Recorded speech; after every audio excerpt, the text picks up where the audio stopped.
अस्सलाम वालेकुम वरहमतुल्लाहि वबरकातुहू। आज हम बात करेंगे दुआ से मुताल्लिक़ और दुआ की दो चीज़ों को डिफ़ाइन करेंगे। एक कि दुआ का मतलब क्या है, उसकी तारीफ़ क्या है, और दूसरा दुआ सिर्फ अल्लाह ही से। अब सबसे पहले हम बात करते हैं कि अरबी की डिक्शनरी अल कामूस के मुताबिक दुआ का मतलब क्या है। दुआ का मतलब है पुकारना, इल्तिजा करना, मांगना, सवाल करना। अब ये बात याद रखिएगा आप कि इसके ये चार मतलब बनते हैं, और शरई मोहम्मदिया सल्लल्लाहु अलैहि वसल्लम में इसका मतलब है कि दुआ सिर्फ अल्लाह ही से, गायब में हम मदद मांगेंगे सिर्फ अल्लाह ही से, इसके अलावा किसी और से नहीं। अब इस बात को हम आगे चलाते हैं और इसके सपोर्ट में लाते हैं कुरान की यह आयत कि अल्लाह ताला फरमाता है, ए महबूब सल्लल्लाहु अलैहि वसल्लम, और जब आपसे मेरे बंदे मेरे मुताल्लिक़ सवाल करें तो आप फरमा दो कि यकीनन मैं बिल्कुल नज़दीक हूँ, यानी कि अल्लाह ताला हमारे बिल्कुल नज़दीक है, जैसा कि उसकी शान के लायक है।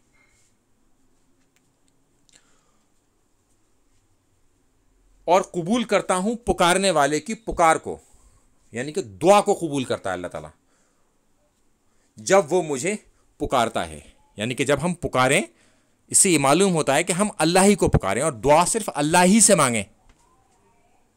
मदद हमें सिर्फ अल्लाह ही से चाहिए गायब में।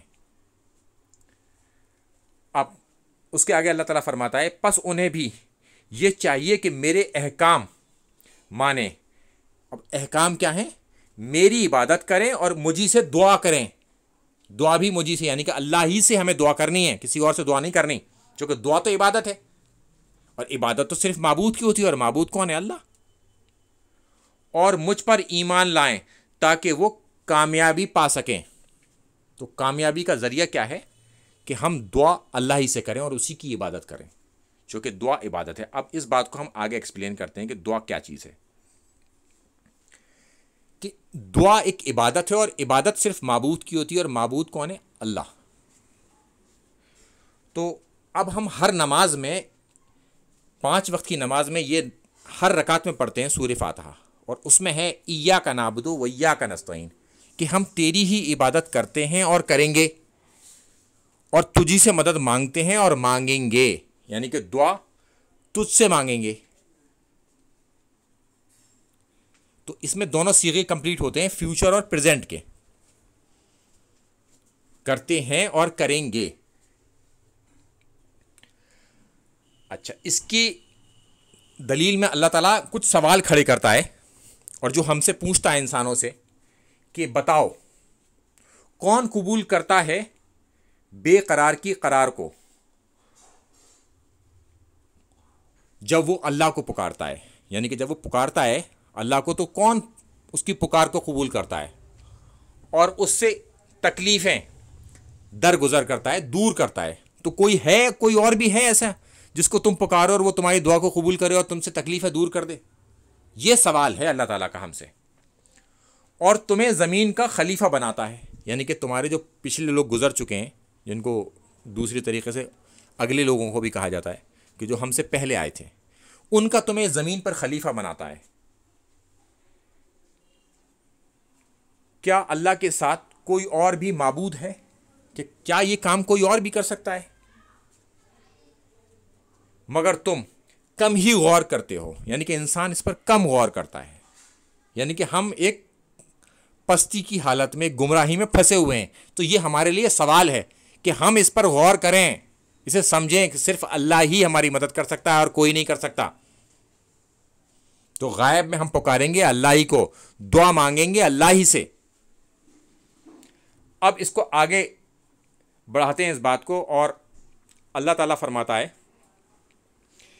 कि जब अल्लाह के रसूल सल्लल्लाहु अलैहि वसल्लम से पूछा गया इसके बारे में कि दुआ क्या है, तो अल्लाह ताला के रसूल सल्लल्लाहु अलैहि वसल्लम ने फरमाया दुआ इबादत है। तो यहाँ से वो सारे कांटे अब निकल जाएंगे कि दुआ क्या चीज़ है। कि अक्सर कहते थे ना, मज़ार पे जाओ दुआ मांग लो, कब्र पे जाओ दुआ मांग लो। तो दुआ तो इबादत है, और इबादत तो सिर्फ अल्लाह की हो सकती है और किसी की हो ही नहीं सकती। तो इस तरह के जितने भी वसवसे दिए जाते हैं वो सब इंशाल्लाह साफ़ हो जाएंगे इस मामले से, कि जब अल्लाह के रसूल सल्लल्लाहु अलैहि वसल्लम ने बता दिया कि दुआ इबादत है। और इबादत सिर्फ माबूद की होती है, उसके अलावा तो किसी और की हो ही नहीं सकती। तो फिर आगे अल्लाह ताला फरमाता है, उन्होंने अल्लाह के रसूल सल्लल्लाहु अलैहि वसल्लम ने ये आयत इसके एक्सप्लेनेशन में फरमाई फिर, और तुम्हारा रब ने इरशाद फरमाया है कि मुझसे दुआ करो और मैं कबूल करूंगा। ये अल्लाह ताला कहता है कि तुम मुझसे दुआ करो और मैं ही तो कबूल करूंगा। अब उस सवाल का जवाब भी है जो हमने पहले सवाल खड़ा किया उस आयत के जरिए, अल्लाह ताला ने जो किया था वो हमने बताया। अब उसका जवाब भी मौजूद है कि तुम दुआ करो, दुआ मांगो, मैं कबूल करूंगा। बस जो लोग मेरी इबादत यानी कि दुआ से तकब्बुर करते हैं, यानी कि नहीं मांगते मुझसे दुआ, इसमें तकब्बुर करते हैं, अन करीब वो जलील और ख्वार होंगे और दोज़ख में डाल दिए जाएंगे। तो ऐसे लोग जलील और ख्वार कर कर दोज़ख में डाल दिए जाएंगे। तो लिहाजा अब हमें समझ जाना चाहिए इस जवाब से कि हमें दुआ सिर्फ अल्लाह ही से मांगनी है, इसके अलावा किसी और से नहीं, क्योंकि ये एक इबादत है। अब इसके 3 रिजल्ट निकलते हैं, वो मैं आपको एक्सप्लेन कर देता हूं। नंबर 1, दुआ जो है इबादत है, इबादत की भी एक आला तरीन किस्म है। नंबर 2, हमारी दुआ कौन कबूल करता है? अल्लाह ताला। दुआ जब इबादत है तो इबादत किसकी होती है? माबूद की। और माबूद कौन है? अल्लाह ताला। अच्छा, अगर कोई शख्स किसी और से दुआ करे तो वो क्या होगा? वो हो जाएगा शिर्क। और शिर्क एक ऐसा गुनाह है जो काबिल माफ़ी नहीं है। तो ऐसे लोग जहन्नम में डाल दिए जाएंगे। अस्सलाम वालेकुम वरहमतुल्लाहि वबरकातुहू।